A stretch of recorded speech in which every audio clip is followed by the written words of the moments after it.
Okay, so today I'm going to teach you how to bandage the right upper extremity.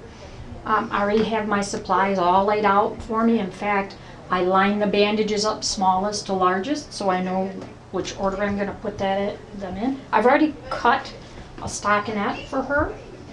So, put her in here.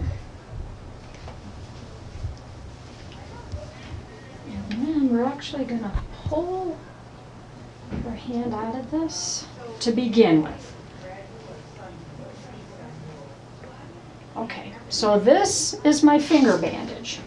This is the very first thing that goes on after the stockinette. So I'm going to have her hold her hand out for me. Each finger is going to be bandaged individually. So I anchor it right at the base of the hand. From there, we're going to bandage the pinky,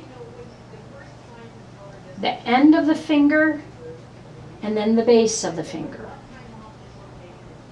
Back under the hand.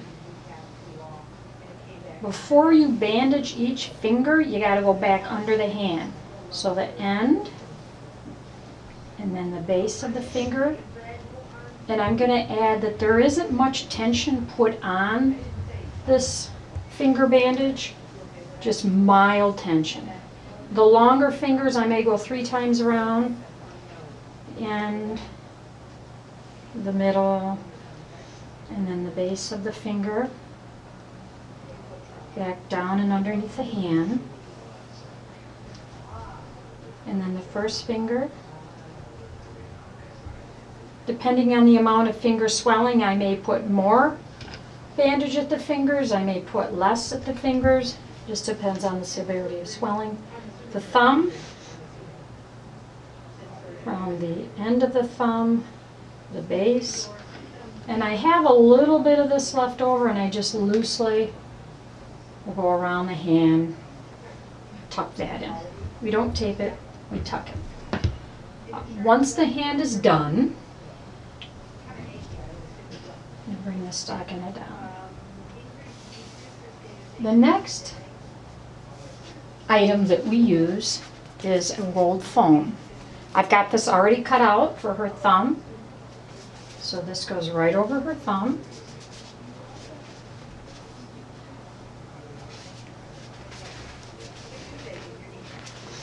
From the hand, we're going to just spiral upwards to the armpit.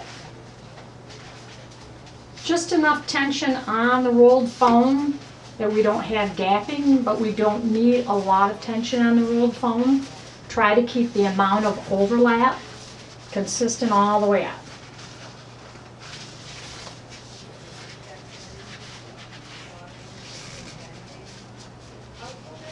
And I'm going to have you hold that one.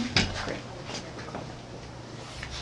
The only time I use a clip is with a rolled foam. It just doesn't tuck real well, but we really don't want the patients fooling around with clips. But I do clip the rolled foam. I don't clip the short stretch bandages. So once you got the rolled foam on,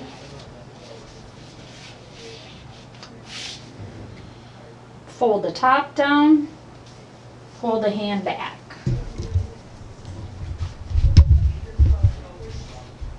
Now we're ready to apply the short stretch bandages. As I said before, I've already lined them up. So this is a short stretch bandage. This is not an ACE bandage. The full pull of a short stretch bandage is just this. Full pull, no pull. I will sometimes put a 25% pull on, sometimes 50%. For the purpose of the video, there's going to be very little pull on the bandage, just showing you how to do that. So your first bandage starts above the wrist. And I'm putting about 25% pull on. We're going to come down to the hand. Open your hand wide for me.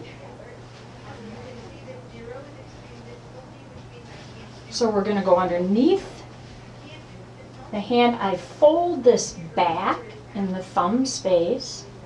Come straight across the back of the hand. I'm going to put 3 layers of the short stretch bandage across the back of her hand. making sure I don't get too far down on the pinky. So that's our first layer. This is the second layer.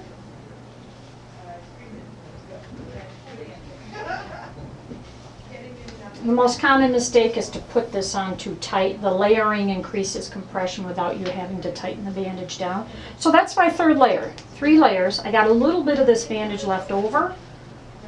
And I'm going to start bandaging upwards. We're going to tuck the corner of the short stretch bandage into the bandage itself. So that's your first bandage. That's an 8 centimeter width. Second bandage, I'm sorry, this is a 6 centimeter width. This is an 8 centimeter width. It's the second bandage. So I want you to make a fist for me. We're going to start the second bandage right at the wrist. So now we're going to overlap about halfway. Once we get to the elbow area, it's a sharp spiraling angle upwards all the way around the upper arm and then back down. So we got an X in the elbow area. I have a little bit of this bandage left over, and we're actually going to bring this bandage down toward the hand till we run out, take the corner, tuck it right into itself. So from here I usually feel the bandage, make sure it's firm enough. The third bandage is going to start right where there's a drop off in compression, which is pretty close to where the first bandage started. This is now a 10 centimeter width. I'm going to reverse the direction.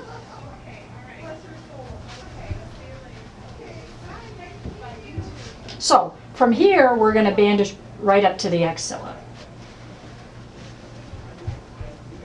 Still only 25% pull on her. And we're going to go all the way up to the axilla. Try to keep the amount of spacing pretty consistent as you work your way up to the axilla.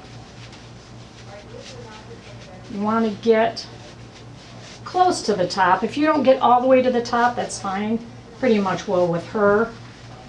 And then we're just going to tuck this bandage in again,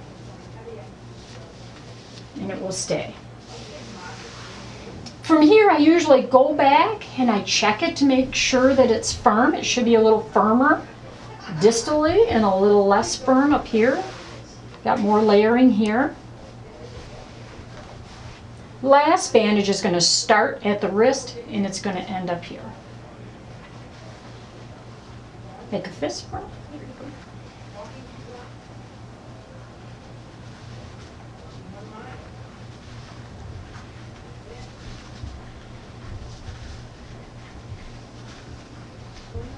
I want to get this covered up.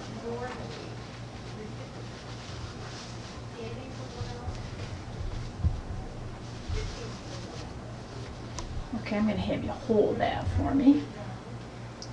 So to secure, we use tape. Minimize the clips as much as possible. And I'll put a couple of pieces of tape on. And I usually go back and just make sure that I haven't got too high on the pinky and that it feels nice and firm all the way up.